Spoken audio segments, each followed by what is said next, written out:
Assalamualaikum warahmatullahi wabarakatuh. Perkenalkan, nama saya Nazlia Kofianus Nasution dari kelas 1297. Saya akan menjelaskan tentang sumber hukum Islam yang muttafaq. Berikut penjelasannya.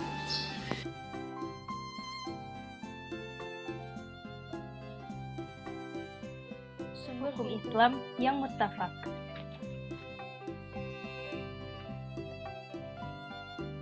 1. Al-Quran.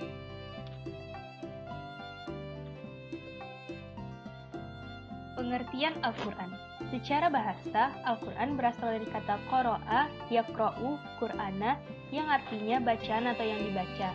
Secara istilah, menurut Safi Hasan Abu Thalib, Al-Quran adalah wahyu yang diturunkan dengan lafaz bahasa Arab dan maknanya dari Allah Subhanahu wa Ta'ala melalui wahyu yang disampaikan kepada Nabi Muhammad SAW yang merupakan dasar dan sumber hukum utama bagi syariat. Dalam hubungan ini, Allah Subhanahu wa Ta'ala sendiri menegaskan dalam Al-Quran, yaitu pada Quran Surat Yusuf ayat 2, yang artinya, sesungguhnya kami menurunkannya berupa Al-Quran dengan berbahasa Arab agar kamu memahaminya.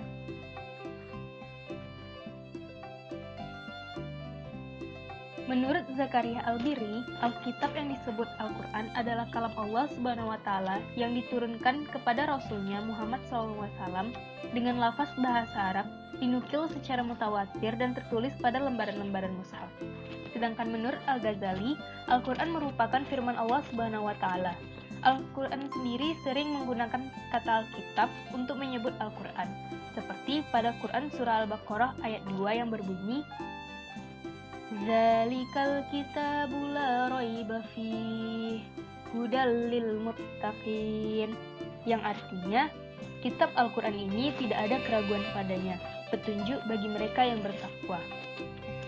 Jadi, kesimpulannya, Al-Quran merupakan kalam Allah Subhanahu wa Ta'ala yang diturunkan kepada Nabi Muhammad SAW dengan menggunakan bahasa Arab yang penungkilannya disampaikan secara mutawatir dari generasi ke generasi hingga sekarang ini.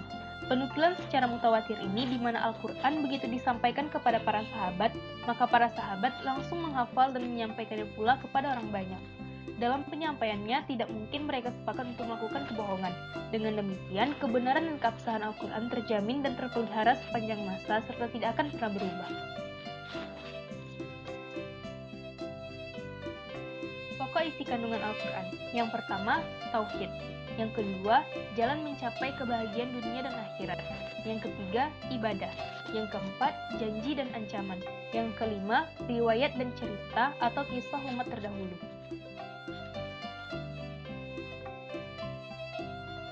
Dasar kehujahan Al-Quran dan kedudukan sebagai sumber hukum Islam. Sebagaimana kita ketahui, Al-Quran diturunkan kepada Nabi Muhammad SAW dan disampaikan kepada umat manusia adalah untuk wajib diamalkan semua perintahnya dan wajib ditinggalkan segala larangannya.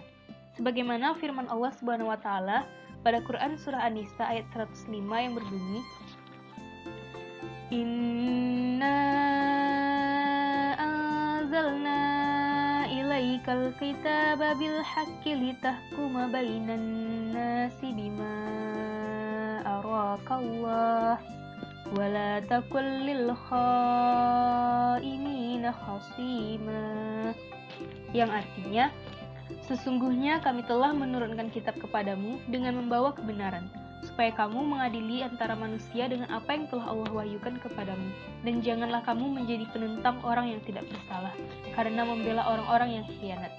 Quran Surah An-Nisa ayat 105. Nah, selain itu, dasar kehujahan Al-Quran juga diterangkan pada Quran Surah Al-Maidah ayat 49.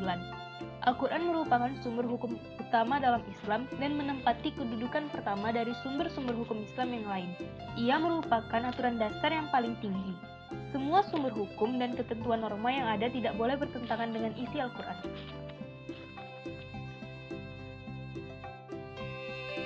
Pedoman Al-Quran dalam menetapkan hukum. Yang pertama, tidak memberatkan. Seperti diterangkan pada Quran Surah Al-Baqarah ayat 286 yang berbunyi, La yukallifullahu nafsan illa wus'aha, yang artinya, Allah tidak membebani seseorang melainkan sesuai dengan kesanggupannya. Selain itu, tidak memberatkan juga ditegaskan dalam Quran Surah Al-Baqarah ayat 185. Contoh tidak memberatkan ialah adanya azimah atau ketentuan-ketentuan umum Allah di antaranya salat wajib.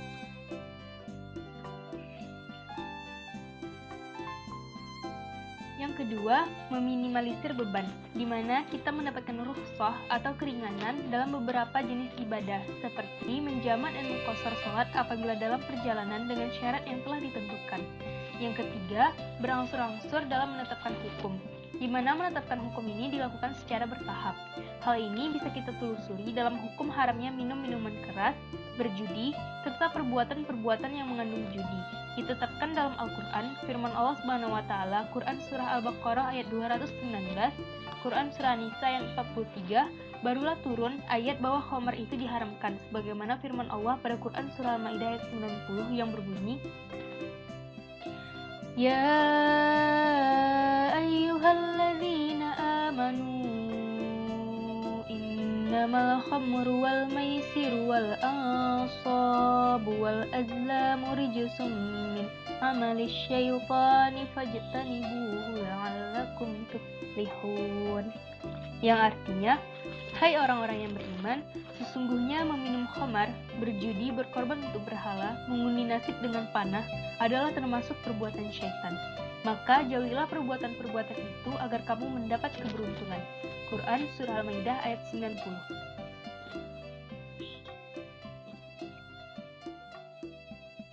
Sumber hukum Islam yang muttafaq yang kedua ialah Al-Hadis. Pengertian Al-Hadis. Secara bahasa, Al-Hadis mempunyai beberapa pengertian, yaitu jadid yang artinya baru, qorib yang artinya dekat, dan khabar yang artinya berita. Secara istilah, Al-Hadis ialah segala sesuatu yang disandarkan kepada Nabi Muhammad SAW, baik berupa perkataan, perbuatan, ketetapan atau takrir, dan sebagainya. Lalu selanjutnya yang akan kita bahas ialah macam-macam hadis. Macam-macam hadis itu ada 3. Yang pertama, hadis qauliyah atau perkataan, yaitu hadis yang diucapkan langsung oleh Nabi Muhammad SAW dalam berbagai kesempatan terhadap berbagai masalah, yang kemudian dinukil oleh para sahabat dalam bentuknya yang utuh seperti apa yang diucapkan Nabi Muhammad SAW. Yang kedua, yaitu hadis qauliyah atau perbuatan, di mana hadis yang berkaitan dengan perbuatan yang dilakukan oleh Nabi Muhammad SAW yang dilihat atau diketahui oleh para sahabat, kemudian disampaikan kepada orang lain. Nah, yang ketiga adalah hadis takririyah atau ketetapan, yaitu perbuatan dan ucapan para sahabat yang dilakukan di hadapan atau sepengetahuan Nabi Muhammad SAW, tetapi beliau mendiamkan dan tidak menolaknya. Nah, sikap diam Nabi Muhammad SAW ini dipandang sebagai persetujuan. Contoh hadis qauliyah yaitu innamal a'malu binniyat wa annama likulli imri'in ma nawa, muttafaqun alaih, yang artinya bahwasanya sahnya amal perbuatan itu tergantung pada niatnya dan seseorang hanya memperoleh dari apa yang dia niatkan. Hadis riwayat Bukhari Muslim. Contoh hadis qauliyah yaitu shallu kama ra'aitumuni usalli, rawahul Bukhari wa Muslim, yang artinya salatlah kalian sebagaimana kalian melihat aku salat. Hadis riwayat Bukhari Muslim. Contoh hadis takririyah yaitu la walakin lam yakun bi ardi qaumi fajilduni a'afu qala Khalid fajtazatuhu fa akaltuhu wa Rasulullah yanzuru illa, muttafaqun alaih, yang artinya maaf, berhubung binatang tersebut tidak terdapat di daerah kaumku, aku merasa jijik kepadanya. Khalid berkata, kemudian aku memotongnya dan memakannya, sementara Rasulullah SAW cuma memandang kepadaku. Hadis riwayat Bukhari Muslim.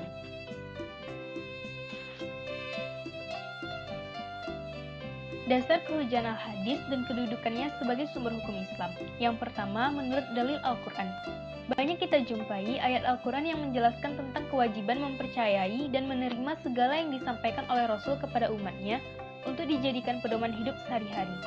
Di antara ayat-ayat yang dimaksud adalah firman Allah pada Quran Surah Ali Imran ayat 179 dan Quran Surah An-Nisa ayat 136 yang memiliki arti, wahai orang-orang yang beriman, tetaplah beriman kepada Allah dan Rasul-Nya dan kepada kitab yang Allah turunkan kepada Rasul-Nya serta kitab yang Allah turunkan sebelumnya.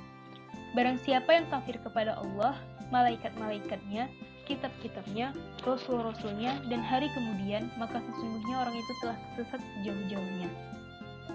Quran Surah An-Nisa ayat 136.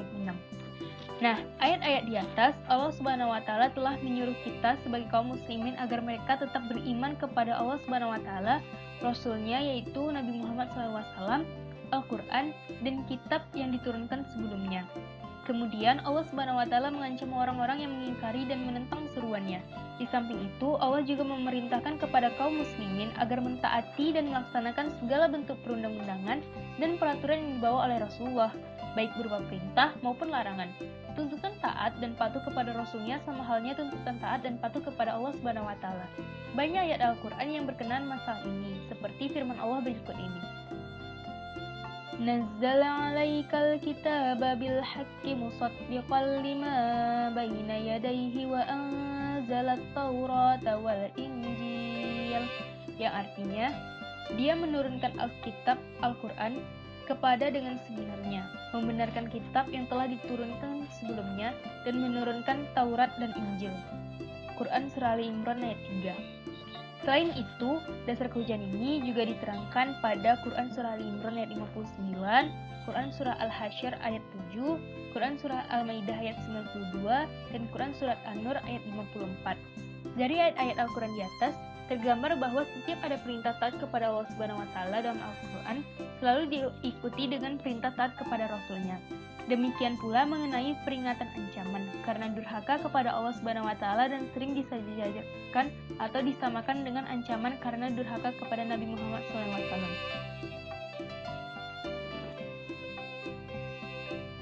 Yang kedua, dalil al-hadis.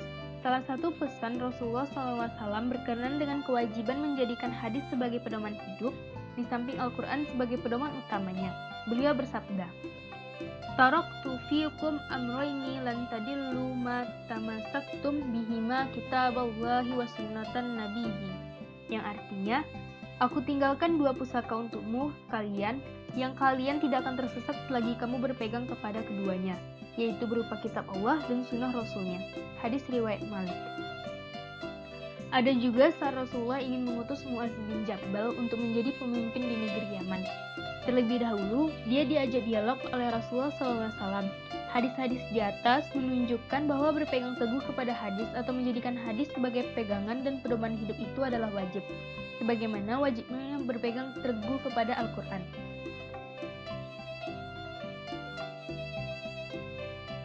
Fungsi al-hadis terhadap Al-Quran yang pertama ialah bayanut takrir, yaitu menetapkan dan menguatkan atau menggarisbawahi suatu hukum yang ada dalam Al-Quran, sehingga hukum-hukum itu mempunyai dua sumber, yaitu ayat yang menetapkannya dan hadis yang menguatkannya. Contohnya ialah hadis tentang penetapan bulan dengan kewajiban puasa di bulan Ramadan. Hadis tersebut menguatkan redaksi Quran Surah Al-Baqarah ayat 185. Hadisnya berbunyi, "Faiza ra'aitumul hilala fasumu wa idza ra'aitumuhu faftiru." Rawahu Muslim. Yang artinya, apabila kalian melihat bulan, maka berpuasalah. Apabila melihat bulan, berbukalah. Hadis riwayat Muslim. Yang kedua, bayanat tafsir, yaitu menjelaskan atau memberi keterangan menafsirkan dan merinci redaksi Al-Quran yang bersifat global atau umum. Contoh hadis yang menafsirkan ialah Quran Surah Al-Qadar ayat 1-5 sebagai berikut. Al-Lailatul Qadari fil witri min ashril awakhiri min Ramadana. Rawahul Bukhari. Yang artinya, malam Lailatul Qadar berada pada malam ganjil pada 10 akhir bulan Ramadan. Hadis riwayat Bukhari. Yang ketiga, bayanut tasyri', yaitu menetapkan hukum yang tidak dijelaskan oleh Al-Quran. Contoh pada masalah zakat, Al-Quran tidak secara jelas menyebutkan berapa yang harus dikeluarkan seorang muslim dalam mengeluarkan zakat fitrah. Nabi Muhammad SAW menetapkan dalam hadis yang berbunyi, "Zakat al-fitri min Ramadana ala nasi so'an min timrin aw so'an min sya'irin ala kulli hurrin aw abadin zakarin aw unsa minal muslimin." Rawahul Bukhari wa Muslim. Yang artinya, Rasul telah mewajibkan zakat fitrah kepada manusia muslim pada bulan Ramadan, yaitu 1 sok kurma atau gandum untuk setiap orang, baik merdeka atau hamba sahaya, laki-laki atau perempuan muslim. Hadis riwayat Bukhari Muslim.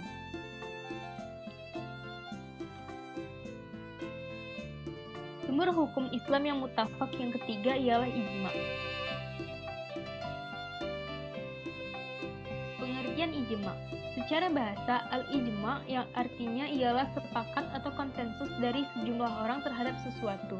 Secara istilah, menurut Ali Abdul Razak, ijma ialah kesepakatan para mujtahid umat Islam pada suatu masa atas sesuatu perkara hukum syara. Sedangkan menurut Abdul Karim Zaidan dalam kitab Al-Wajiz fi Usyad al-Fiqh, ijma' ialah kesepakatan dari para mujtahid umat Islam pada satu masa tentang hukum syara setelah wafatnya Nabi SAW. Jadi kesimpulannya, ijma' yang didasarkan atas kesepakatan para mujtahid. Kesepakatan yang berasal dari selain mujtahid tidak dinamakan ijma'.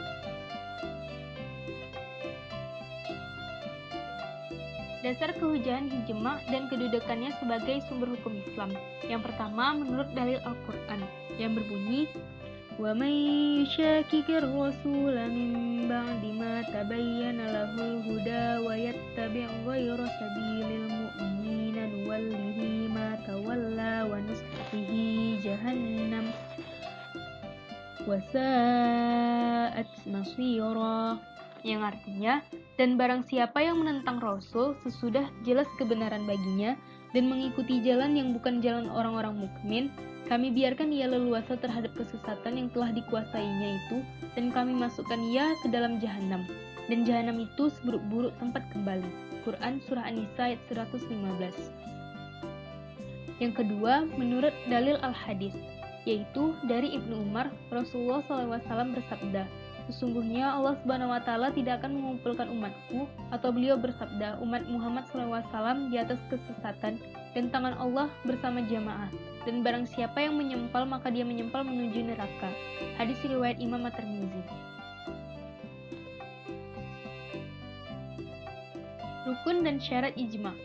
Yang pertama, rukun ijma'. Rukun dalam ijma' harus satu, yaitu kesepakatan ulama. Apabila tidak ada kesepakatan, maka itu bukan ijma'. Yang kedua, syarat ijma'. Syarat ijma' yang pertama ialah haruslah orang yang melakukan ijma' itu dalam jumlah banyak dan tidak dikatakan ijma' apabila hanya satu orang mujtahid. Tidak dikatakan sebuah kesepakatan apabila dilakukan hanya satu orang ulama. Yang kedua, seluruh mujtahid menyetujui hukum syara yang telah mereka putuskan dengan tidak memandang negara, kebangsaan, dan golongan mereka. Yang ketiga, mujtahid yang melakukan kesepakatan mestilah terdiri dari berbagai daerah Islam. Yang keempat, kesepakatan itu haruslah dilahirkan oleh dari masing-masing mereka secara tegas terhadap peristiwa itu, baik lewat perkataan maupun perbuatan, seperti mempraktikkannya dalam peradilan, walaupun pada permulaannya baru menyerupakan pernyataan perseorangan, kemudian pernyataan itu disambut oleh orang banyak, maupun merupakan pernyataan bersama melalui suatu muktamar. Yang kelima ialah kesepakatan hendaklah dilakukan oleh mujtahid yang bersifat dan menjauhi hal-hal yang bid'ah, karena nas-nas tentang ijma' mensyaratkan hal tersebut. Yang keenam, hendaklah dalam melakukan ijma' mujtahid bersandar kepada sandaran hukum yang disyariatkan baik dari nas maupun qiyas. Jadi, apabila rukun dan syarat-syarat ijma' tersebut telah terpenuhi, hasil dari ijma' itu merupakan undang-undang syara yang wajib ditaati oleh para mujtahid. Berikutnya tidak boleh menjadikan peristiwa yang telah disepakati itu sebagai objek ijma' yang baru. Oleh sebab itu, hukumnya sudah tetap atas dasar bahwa ijma' itu telah menjadikan hukum syara yang qat'i, hingga tidak dapat ditukar atau dihapus dengan ijtihad lainnya. Hal ini sebagaimana diatur dalam kaidah fikih yang umum, yaitu al-ijtihadu la yunqadu bil ijtihad, yang artinya sebuah ijtihad tidak bisa dibatalkan dengan ijtihad lain.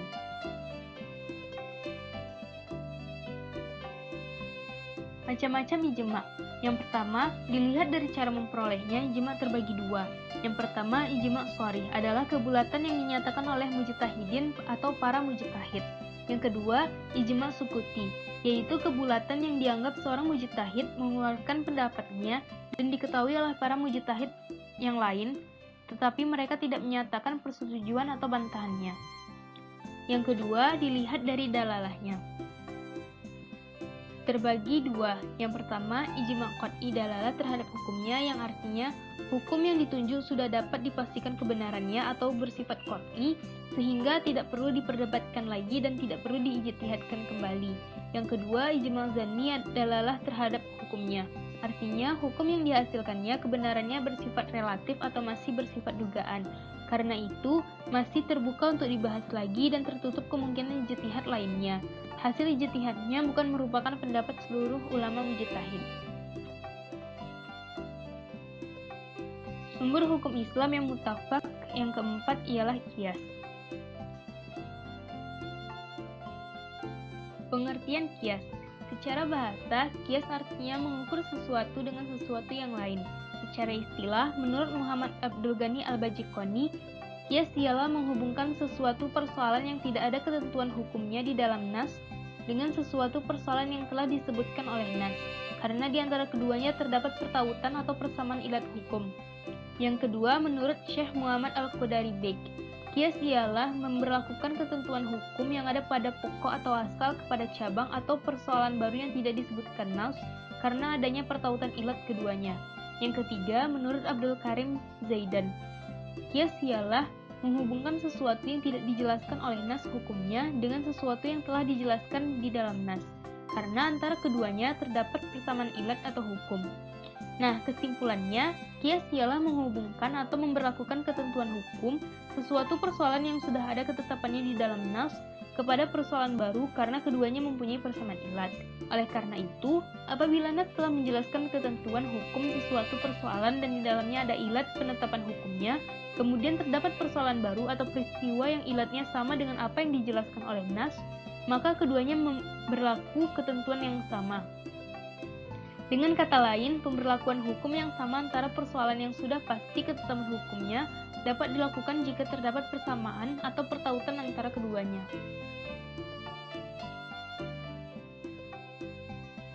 Kehujaan qiyas dan kedudukannya sebagai sumber hukum Islam. Yang pertama, menurut dalil Al-Quran yang berbunyi, Ya ayyuhalladzina amanu ati'ullaha wa ati'ur rasula wa ulil amri minkum fa in tanaza'tum fi syai'in farudduhu ilallahi war rasul in kuntum tu'minuna billahi wal yawmil akhir dzalika khairu wa ahsanu ta'wila, yang artinya, hai orang-orang yang beriman, taatilah Allah dan taatilah Rasul-Nya, dan ulil amri di antara kamu.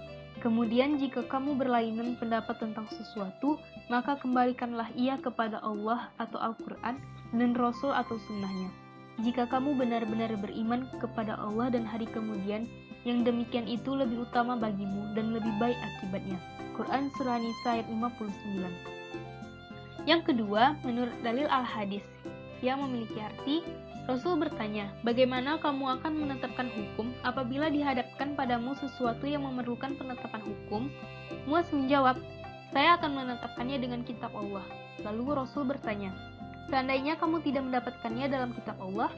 Muaz menjawab, dengan sunnah Rasulullah. Rasul bertanya lagi, seandainya kamu tidak mendapatkannya dalam kitab Allah dan juga tidak dalam sunnah Rasul?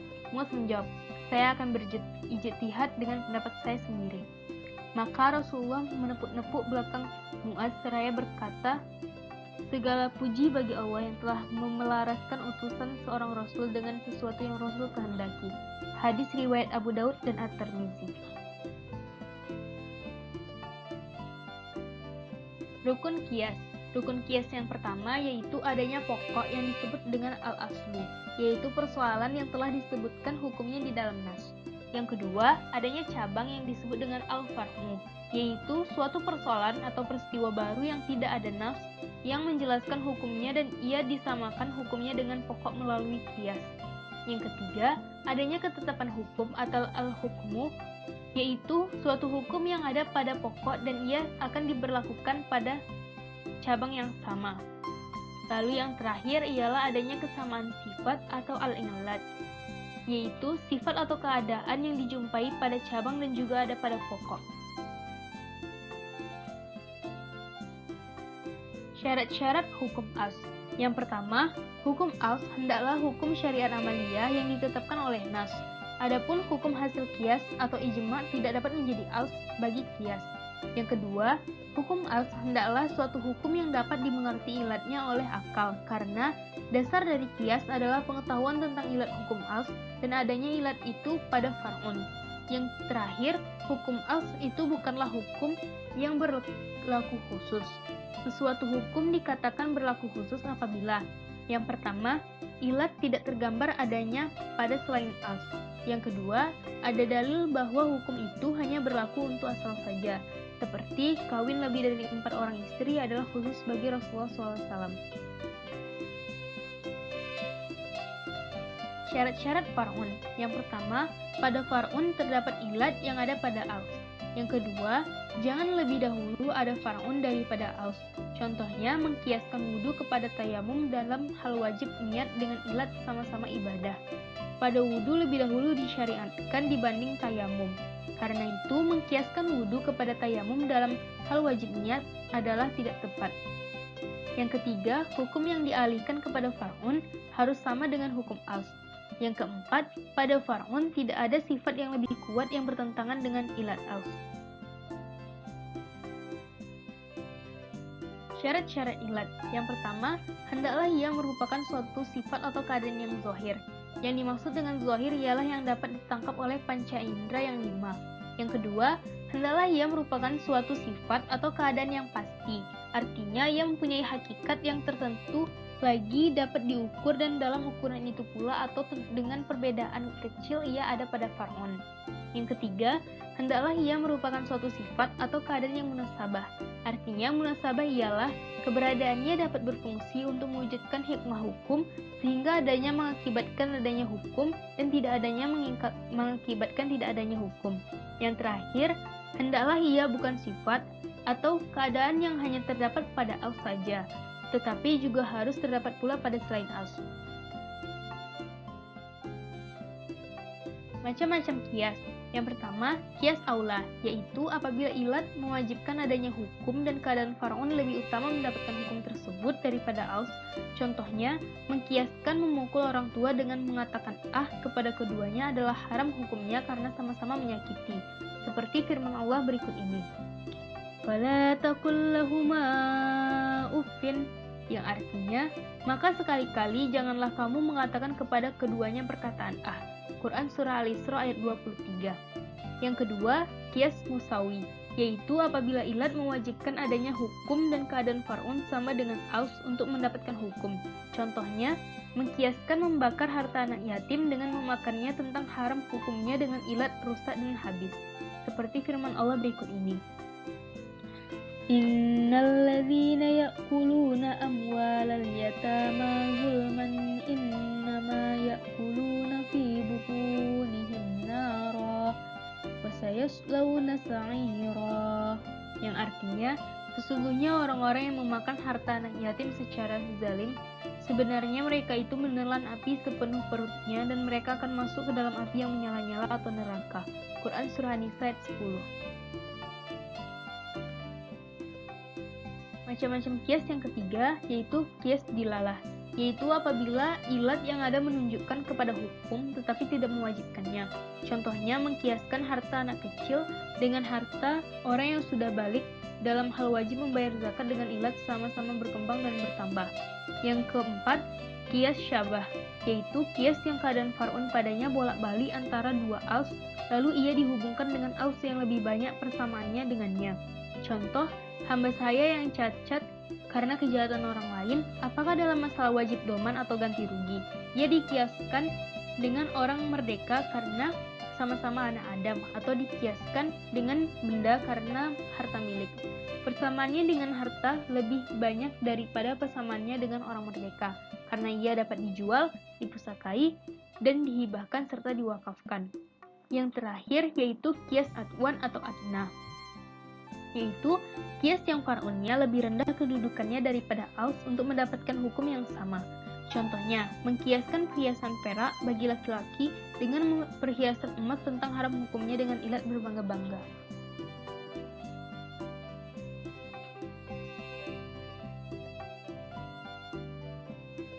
Sekian presentasi dari saya. Terima kasih telah menyaksikannya dan mohon maaf apabila ada kekurangan serta kesalahan dalam penyebutan kata-katanya. Sampai jumpa.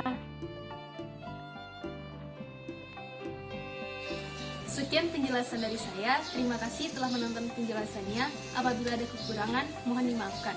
Wassalamualaikum warahmatullahi wabarakatuh. Sampai ketemu lagi.